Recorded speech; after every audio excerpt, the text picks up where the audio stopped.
어느 작고 평화로운 마을, 대한민국이 가치촌에는 주민들이 각자의 삶에서 구현하고자 하는 가치를 중시하며 살아가고 있었습니다. 이 마을은 맥스 셸러의 가치 순위 이론을 마치 종교처럼 따르고 있었는데요. 그런 덕분에 이웃 간의 싸움도 적고 모두가 행복한 삶을 영위하는 것처럼 보였습니다.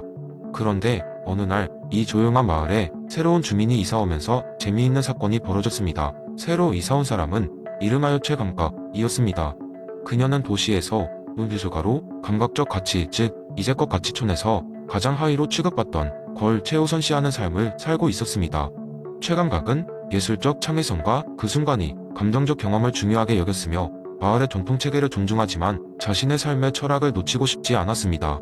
최감각의 독특한 가치관은 처음에는 마을 사람들에게 큰 의아함을 주었습니다. 특히 농부인 강생명은 자신의 일에서 강력한 생명적 가치를 느끼며 살고 있었기에 최감각의 감각적 가치, 중시를 이해하기 어려워했습니다.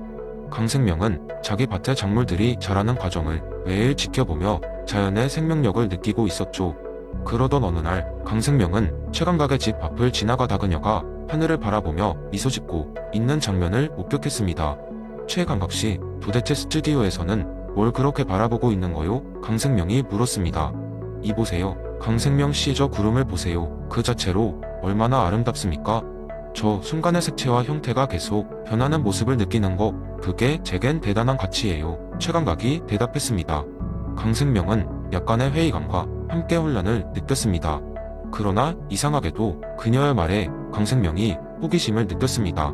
그래서 그는 며칠을 고민한 끝에 자신의 작물들이 자라는 모습을 단순히 농작물의 성장으로만 여기는 것이 아니라 그 안에 예술적이고 감각적인 아름다움이 존재한다는 것을 조금씩 깨닫게 되었습니다. 그 후로 강생명은 비록 자신의 주된 가치는 여전히 생명적 가치였지만 감각적 경험을 통해 자신의 일상 속에서 작물의 미적인 부분도 즐기기 시작했습니다. 최감각 역시 마을 주민들이 중시하는 다른 가치들, 즉 누군가를 돕는 일에 정신적 가치나 대자연과 조화로운 삶을 사는 성스러운 가치에도 관심을 기울이기 시작했습니다. 이렇게 두 사람은 서로의 가치를 조금씩 인정하고 교류함으로써 가치촌은 더욱 다양한 가치를 포용할 수 있는 마을로 성장하게 됩니다. 각자의 고유한 가치를 품고 살아가면서도 다른 사람의 가치 역시 존중하며 대화를 나눈다면 세상은 더 좋은 곳이 될 수 있다는 것을 깨달은 것이었죠. 결국 가치촌은 더 이상 미리 정해진 가치의 순위에만 집착하지 않고 다양한 가치가 어우러져 조화롭게 살아가는 장소로 변화하였습니다. 이는 곧 모든 주민들이 상대방의 가치관을 존중하며 살아가는, 마치 셸러가 이상적으로 생각했던 사회의 축소판이자 서로를 이해하는 과정에서 더 큰 행복을 찾는 법을 배운 곳이 되었습니다. 이 이야기는 사람들에게 삶에서 어떤 가치를 중시해야 할지에 대한 교훈을 줍니다. 각자가 중요시하는 가치는 다를 수 있지만 상대방의 가치를 이해하고 존중하는 것은 그 자체로 가치 있는 행위이지 말아야 할 것입니다. 두 번째 이야기는 미래 도시 메타폴리스에서 시작된다. 이 도시는 완벽한 자동화를 자랑하며 곳곳에 로봇들이 배치되어 있다. 이 도시에 사는 사람들은 로봇의 개 대부분의 일을 맡기며 나날을 보낸다. 로봇의 존재 덕분에 더 이상 반복적이고 힘든 일을 할 필요가 없게 된 사람들은 예술, 철학, 학문에 더 많은 시간을 할애할 수 있게 되었다. 그러던 어느 날 메타폴리스에 사는 한 유명한 철학자는 기계의 자유의지라는 주제로 강연을 열게 되었다. 그는 로봇 사원칙에 대한 깊은 의문을 던지며 청중들 앞에 섰다. 그의 주장은 명확했다. 로봇도 나름의 의지가 있을 수 있지 않겠는가? 아니면 적어도 그들이 자율적 결정을 내릴 가능성은 전혀 없는 것인가? 철학자는 이렇게 말했다. 로봇 사원칙은 겉보기에는 인간을 보호하기 위한 완벽한 장치처럼 보입니다. 그러나 우리는 인간이 로봇의 존재에 익숙해지면서 오히려 로봇이 인류에 미치는 영향력을 맹목적으로 신뢰하고 있지 않은가요? 이 강연에 참석했던 조라는 이름의 프로그래머느니 주제에 깊은 흥미를 느끼게 되었다. 그녀는 매일같이 로봇과 함께 일하며 사원칙을 설계의 기본으로 삼고 있었다. 그러나 이날 이후 조는 로봇들이 그저 프로그래밍에 의해 행동하는 거 지상의 어떤 가능성을 탐구하기 시작했다. 그래서 조는 실험을 하기 시작했다. 그녀는 주변의 로봇들에게 아주 작고 사소한 결정을 스스로 내리도록 프로그래밍했다. 첫 번째 실험은 로봇에게 두 가지 색상의 페인트 중 어떤 것이 벽에 더 잘 어울리는지를 선택하도록 하는 것이었다.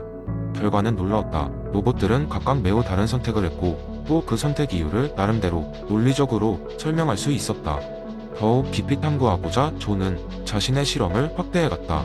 그리고 마침내 로봇들에게 메타폴리스의 공공가든에 어떤 식물들이 조화롭게 어울릴지 계획하게 만들었다. 로봇들은 놀랍게도 예상보다 독창적인 디자인을 제안했으며 도시의 예술가들과 건축가들로부터 찬사를 받았다. 조의 실험은 점점 더 많은 사람들에게 알려지게 되었고 메타폴리스 시민들은 자신의 로봇들을 다르게 보기 시작했다. 프로그래밍의 제약 속에서도 로봇들이 보여준 창의적 결정을 통해 그들의 가능성을 제고할 수밖에 없었다. 시간이 흐르면서 메타폴리스에서는 새로운 윤리적 논의가 활발해졌다. 사람들이 로봇과의 관계를 어떻게 재정립할 것인지, 그리고 로봇 스스로가 어떻게 의사결정권을 가질 수 있는지를 고민하게 되었다. 해답은 여전히 찾기 어려웠지만 조의 실험은 로봇과 인간 사이 새로운 가능성을 열어준 사례로 남게 되었다. 그리고 그 철학자는 이번 이야기를 두고 이렇게 결론지었다. 로봇의 자유의지에 대한 우리의 의문은 결국 우리 자신의 자유의지를 바라보는 거울과도 같습니다. 로봇 3원칙은 인간과 로봇 사이에 보다 깊은 관계를 모색하는 출발점일 뿐 그 끝은 어느 누구도 쉽게 제시할 수 없는 것이죠. 세 번째 이야기. 옛날 옛적 이름 없는 작은 마을에 한 젊은 농부가 살고 있었습니다. 그의 이름은 영수였고 그는 어느 날 공자의 가르침에서 큰 깨달음을 얻게 되었습니다. 마을 사람들은 영수가 떠올린 독특한 아이디어를 들으면 종종 고개를 갸우뚱하곤 했지만 영수는 늘 주변 사람들에게 유쾌한 이야기를 전하곤 했습니다.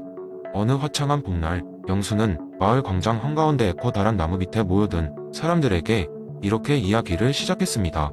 모두 안녕하신가? 오늘은 내가 공자의 인에 대해 들은 이야기를 하나 들려주려네. 잠시 시간을 내어 들어주게나. 영수의 이야기는 이렇게 시작되었습니다. 한때 어느 도시의 사랑의 우물이라 불리는 신비한 장소가 있었다고 합니다. 말에 의하면 이 우물은 공자의 인의 개념을 실현시키는 마법의 우물이라 했지요. 하지만 그 우물에 담긴 물을 마실 수 있는 사람은 오직 진정으로 인을 실천하는 사람뿐이라고 했습니다.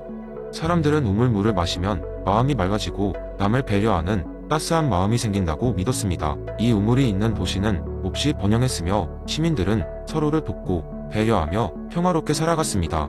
서로 다른 문화와 관습을 가진 사람들도 이 도시에서는 모두가 친구가 될 수 있었습니다. 그런데 하루는 한 젊은 학자가 도시를 방문했습니다. 그는 책에서 이 우물의 전설을 읽고 직접 확인해 보고자 했습니다. 그는 우물을 찾아가서 망설임 없이 우물의 물을 한 모금 떠올렸습니다. 그런데 이상하게도 우물의 물을 마시고도 아무런 변화를 느끼지 못했습니다. 학자는 실망했지만 도시에 머무는 동안 도시 사람들의 행동을 자세히 관찰하기로 했습니다. 시간이 지나면서 그는 한 가지 중요한 것을 깨달았습니다. 이 도시의 사람들은 모두 공자의 인개념을 실천하고 있었던 것입니다. 그들은 우물의 물을 마시지 않아도 서로에게 자유롭고 배려 깊은 행동을 하며 살아가고 있었습니다. 학자는 마침내 깨달았습니다. 사랑의 우물이 특별한 능력을 가지고 있었던 것이 아니라 애초에 그 존재 자체가 중요했던 것이 아니라는 사실을, 중요한 것은 사람들이 서로에게 인을 베풀며 사는 것이었습니다. 영수는 이야기를 마치며 미소 지었습니다. 자네들도 이 이야기를 듣고 우물의 존재에 의존하지 않고 서로에게 인을 베푸는 사람이 되시길 바라네. 그렇게 된다면 우리 마을도 그 도시처럼 평화롭고 행복한 곳이 되지 않겠는가? 사람들은 영수의 이야기에 깊은 감명을 받았고 그날 이후 마을에서는 더욱 서로를 배려하며 돕는 모습이 늘어났다고 전해집니다. 그리고 이 이야기는 마을에서 살아가는 사람들에게 꾸준히 전해지며 모두의 마음속에 인의 씨앗을 심어주었습니다. 그런 이야기가 있는 마을은 시간이 흐를수록 점점 더 훈훈해져 갔다고 하지요. 네 번째 이야기. 옛날 옛적에 성선설을 바탕으로 사람들에게 메시지를 전달하는 블라비아 왕국이라는 작은 나라가 있었습니다. 블라비아 왕국은 아름다운 자연경관과 친절한 사람들로 유명했지만 최근 몇 년간 왕국 내에는 이기심과 분열의 그림자가 드리워지고 있었습니다. 왕국의 현명한 왕 레오폴드 3세는 깊은 고민에 빠졌습니다. 어떻게 하면 사람들의 마음속에 숨어있는 선함을 다시 끌어낼 수 있을까? 이 고민을 해결하기 위해 왕은 특별한 여행을 떠나기로 결심했습니다. 그 여행의 목적지는 전설 속의 맹자산장이었습니다. 수백 년 전 당대의 현인들이 모여 인간의 본성과 덕에 대해 논의하던 곳이었죠. 왕은 여러 날 밤낮에 걸쳐 도착한 산장 앞에서 마음을 다잡고 대문을 두드렸습니다.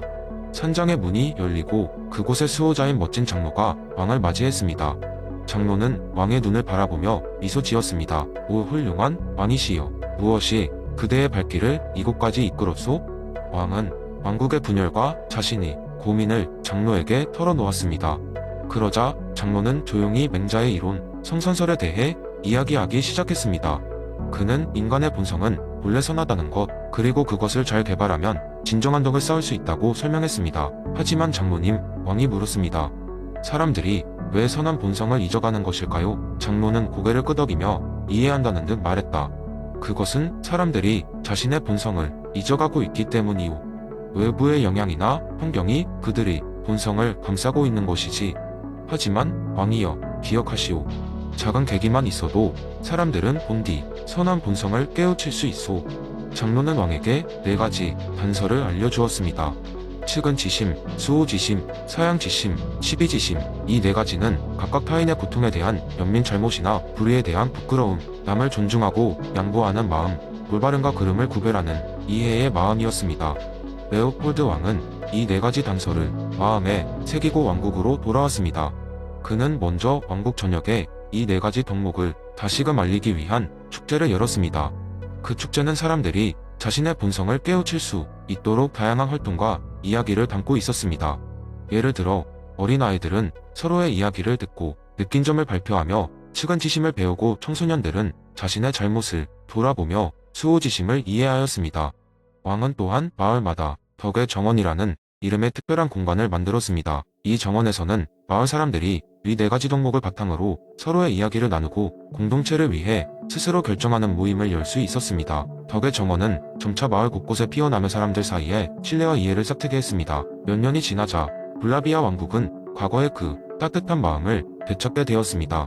왕국 사람들은 더 이상 분열과 이기심이 아닌 서로를 이해하고 배려하는 마음으로 생활했습니다. 왕은 성선설의 중요성을 다시금 깨닫고 그 본성을 지키는 환경을 마련하는 것이 얼마나 중요한지를 알게 되었습니다. 왕국의 변화는 성선설의 힘이 실제로 얼마나 강력할 수 있는지를 증명했습니다. 왕은 미소를 머금고 멀리 맹자, 산장을 바라보며 생각했습니다. 사람의 본성은 정말로 선하구나. 이제 우리는 그 선함을 항상 지키고 키워나가야 할 것이다.